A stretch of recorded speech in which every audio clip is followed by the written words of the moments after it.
भिलनी महातपस्विनी शबरी जा को नाम, मतंग मुनि कह कर गए तो हे मिलेंगे राम। सोने की चिड़िया मां भारती और सत्य सनातन धर्म के सबसे आदर्श पुरुष मर्यादा पुरुषोत्तम भगवान राम, जो वर्षों की तपस्या के बाद ऋषि मुनियों को भी नहीं मिलते, मगर एक भीलनी शबरी के घर स्वयं चल के आके न सिर्फ दर्शन देते हैं बल्कि उस भीलनी के जूठे बेर भी खाते हैं। और बाबा तुलसी ने क्या खूब कहा है कि प्रबल प्रेम के पाले पड़कर प्रभु का नियम बदलते देखा, अपना मान भले टल जाए भक्त का मान न टलते देखा। भाव नहीं तो कुछ भी नहीं है, लाख करो गुणगान, भाव के भूखे हैं भगवान, भाव के भूखे हैं भगवान।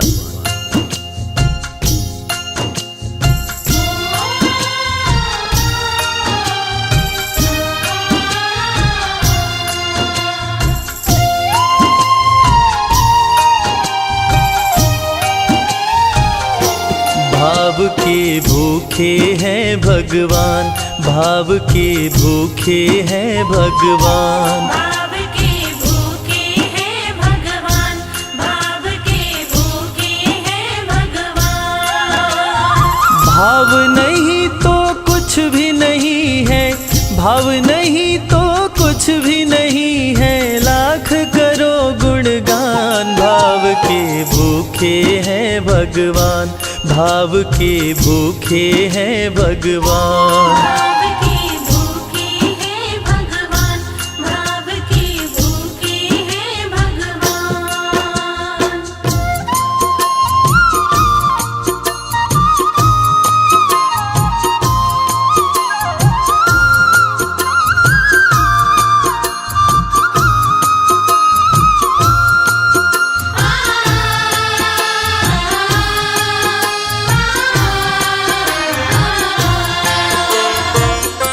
एक थी शबरी भक्तन, न्योछावर करके तन मन, मतंग मुनि के संग में करती थी प्रभु का कीर्तन। मतंग मुनि के संग में करती थी प्रभु का कीर्तन। बागों से चुन चुन लाती, प्रभु को फूल चढ़ाती, गंगा के पावन जल से रोज स्नान कराती। गंगा के पावन जल से रोज स्नान कराती। चरण धो के श्री राम का करती, चरण धो के श्री राम का करती, चरणामृत का पान। भाव के भूखे हैं भगवान, भाव के भूखे हैं भगवान। भाव के भूखे हैं भगवान, भाव के भूखे हैं भगवान।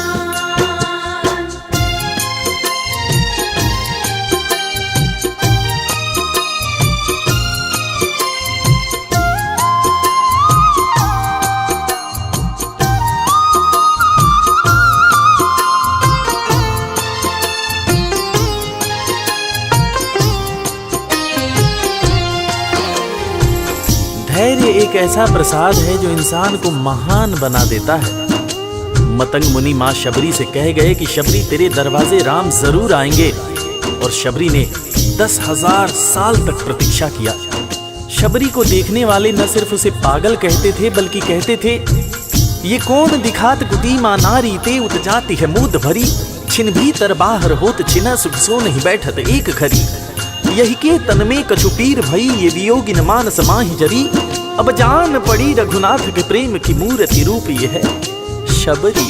मतंग शबरी को बताए, बहु भांति समझाए, सबर कर कुछ दिन शबरी, मिलन के दिन अब आए।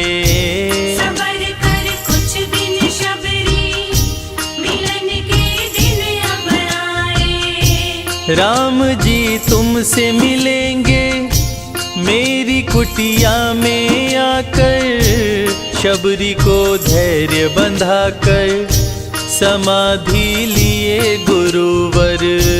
शबरी को धैर्य बंधाकर समाधि लिए गुरुवर। राम नाम में लीन हो गई, राम नाम में लीन हो गई, गुरु से पाकर ज्ञान। भाव के भूखे हैं भगवान, भाव के भूखे हैं भगवान। भाव के भूखे हैं भगवान, भाव के भूखे हैं भगवान।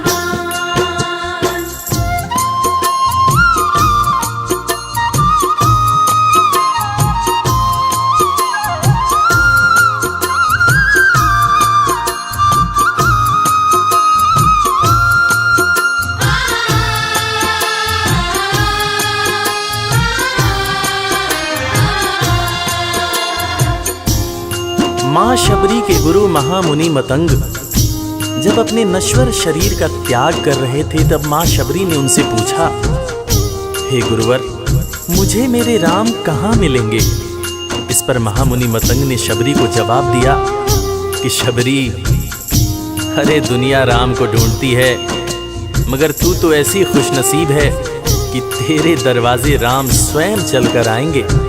माँ शबरी को अपने गुरु की बातों पर अटूट विश्वास हो गया। माँ शबरी हर रोज राहों पर फूल बिछाती थी, चुन चुन कर मीठे बेर चख चख कर इकट्ठा करती थी, ताकि मेरे प्रभु श्री राम जब आएंगे तो बड़े प्यार से इसका भोग लगाएंगे। राहों पर फूल भी बड़ी सावधानी से शबरी माँ बिछाती थी। शबरी माँ सोचती थी कि मेरे गुरुवर कह के गए हैं कि मेरे घर मेरे राम जरूर आएंगे।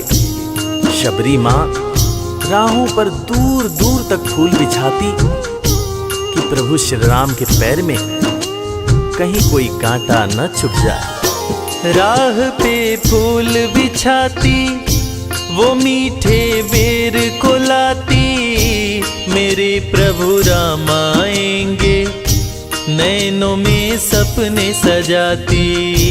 मेरे प्रभु राम आएंगे, नैनों में सपने सजाती। राम से प्रीत लगा के वो निश दिन राम पुकारे, उमरिया बीती जाए रे कि अखियां पंथ निहारे। उमरिया बीती जाए रे कि अखियां पंथ निहारे। जर्जर हो गई काया फिर भी, जर्जर हो गई काया फिर भी, बसे राम में प्राण। भाव के भूखे हैं भगवान, भाव के भूखे हैं भगवान। भाव के भूखे हैं भगवान, भाव के भूखे हैं भगवान।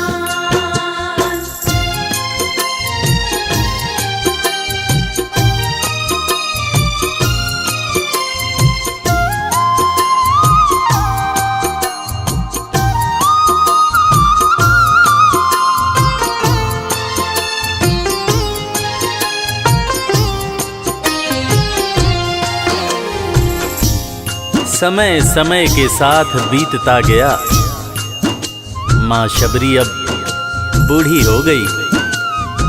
माँ शबरी की उम्र जैसे जैसे बढ़ती गई, प्रभु श्री राम के प्रति उसका प्यार और भी ज्यादा गहरा होता गया। माँ शबरी जो इस जन्म में तो भीलनी हुई थी, मगर अपने पूर्व जन्म में वो एक बहुत बड़े राजा की रानी थी। प्रयागराज, जहां पर कुंभ का मेला लगता है, एक बार वो अपने राजा के साथ उसी कुंभ के मेले को देखने पहुंची। अपने पूर्व जन्म में भी मां शबरी को प्रभु श्री राम से उतना ही ज्यादा प्यार था। उस वक्त रानी ने अपने पति से ये इच्छा जताई कि मैं बाहर जाकर संत महात्माओं के साथ भजन कीर्तन करूंगी, जिस पर उसके राजा पति ने ये कहकर मना कर दिया कि एक महारानी को इस तरह के छोटे लोगों के साथ बैठना शोभा नहीं देता। ये बात महारानी के हृदय में चुभ गई। महारानी ने गंगा के पानी में जाकर अपने प्राण त्याग दिए और ईश्वर से कहा, हे मेरे प्रभु, हे मेरे राम, इस जन्म में तो आपने मुझे बहुत खूबसूरत बनाया है, अगले जन्म में चाहे मुझे कुरूप बना देना। इस जन्म में आपने मुझे उच्च कुल में जन्म दिया है, अगले जन्म में चाहे तो मुझे भीलनी बना देना, मगर हे प्रभु, मेरा अगला जन्म जब भी हो मुझे ये सौभाग्य जरूर देना कि मैं तुम्हारे नाम को जपूं, मैं तुम्हारा नाम लूं, मुझ पर कोई बंधन न हो। वो राजकुमारी अगले जन्म में माँ शबरी बनी, वही माँ शबरी जो कुटिया में प्रभु श्री राम की राह देख रही थी।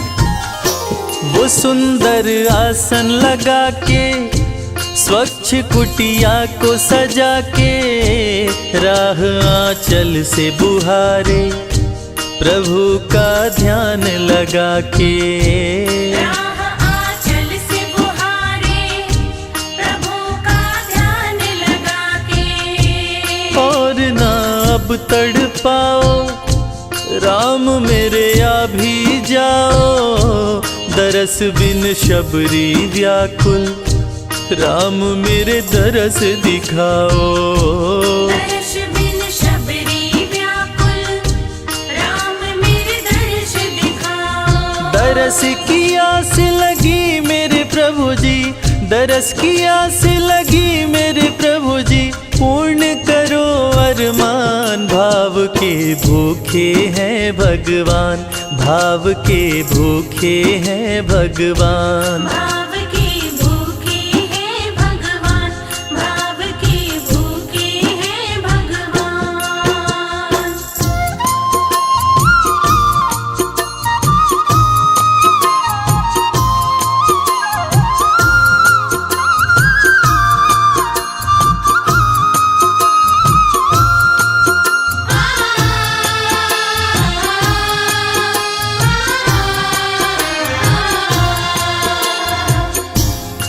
अजगर करे न चाकरी, पंछी करे न काम, दास मलूका कह गए सबके दाता राम।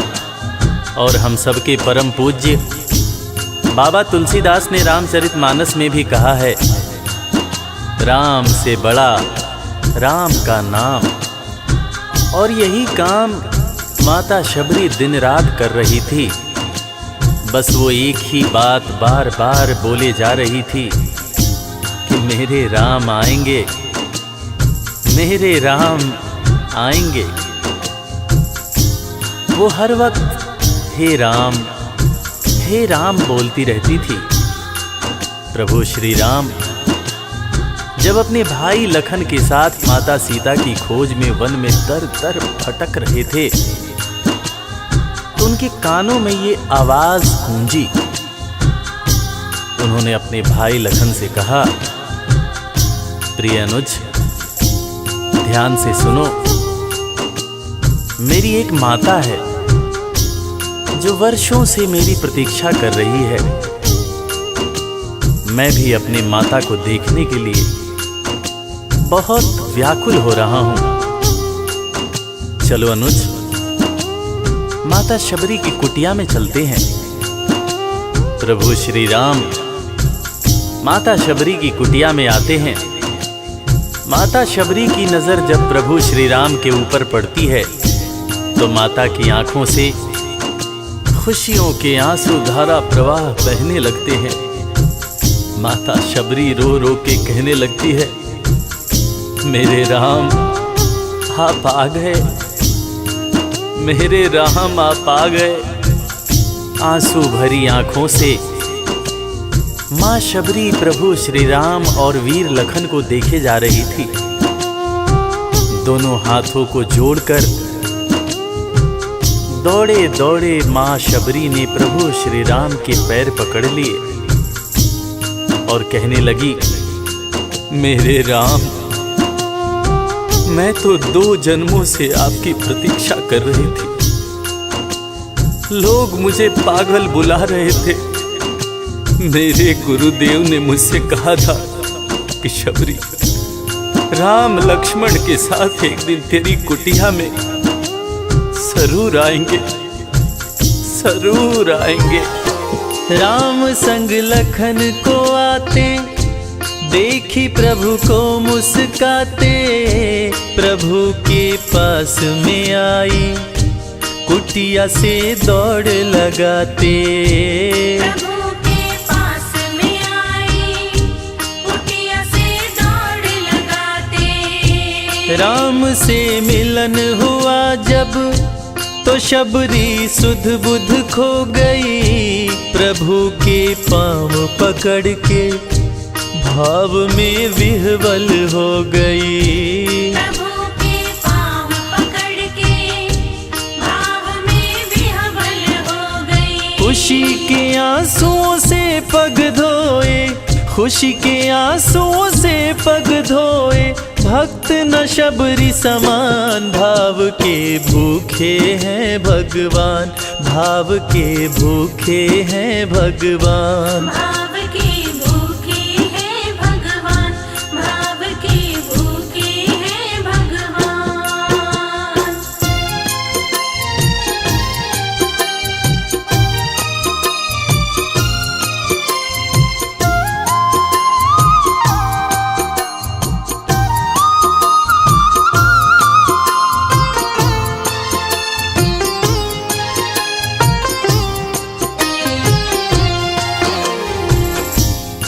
मित्रों, मैं रविराज आप सबको आज एक बात बताना चाहूँगा। वो बात जो मुझे मेरे गुरुदेव फरीद हसन खान साहब ने बताई है। और वो बात ये है कि ईश्वर को हमारी ज़रूरत नहीं है, हमें ईश्वर की ज़रूरत है। ईश्वर हमारे बिना भी पूर्ण है, मगर हम ईश्वर के बिना हमेशा ही अपूर्ण हैं। हम पैदा तो इंसान के रूप में होते हैं, मगर अंत में हमें उसी परमात्मा के पास जाना होता है। इसलिए हमें जीवन में हर वो कार्य करना चाहिए जो ईश्वर को पसंद हो। और ईश्वर को सिर्फ यही पसंद है कि हम नेक दिल बने, दयालु बने और सदैव ही अच्छाई के मार्ग पर चलें, चाहे कितनी भी कठिनाई क्यों न हो। और हमेशा अपने परमात्मा को याद करते रहें, चाहे ईश्वर के रूप में, चाहे अल्लाह के रूप में, गुरु नानक देव जी के रूप में, चाहे ईसा मसीह के रूप में। जो भी इंसान ईश्वर को याद रखता है वो कभी जीवन में किसी का बुरा नहीं कर सकता। बुरा करना तो दूर की बात है, वो किसी का बुरा सोच भी नहीं सकता है। उसका मन हमेशा साफ और शांत रहता है। मन हो गर निर्मल संजय, प्रभु जी दौड़े आते, प्रसाद की बात करें क्या, वो जूठे बेर भी खाते। प्रसाद की बात करें क्या, वो झूठे बेर भी खाते। बात है सच्ची लेकिन हम सब, बात है सच्ची लेकिन हम सब इससे हैं अनजान। भाव के भूखे हैं भगवान, भाव के भूखे हैं भगवान। भाव के भूखे हैं भगवान, भाव के भूखे हैं भगवान। भाव नहीं तो कुछ भी नहीं है, लाख करो गुणगान। भाव के भूखे हैं भगवान। भाव के भूखे हैं भगवान, भाव के भूखे। इस कथा के लेखक पंडित संजय तिवारी जी, साउंड इंजीनियर श्री कैलाश डंडरियाल जी, मैक्स स्टूडियो दिल्ली, संगीतकार लवली शर्मा, मैं आपका अपना रविराज और वीर म्यूजिक परिवार की तरफ से आप सभी को कोटि कोटि प्रणाम करता हूँ। किसी भी त्रुटि के लिए हम क्षमा प्रार्थी हैं। बोला भक्त और भगवान की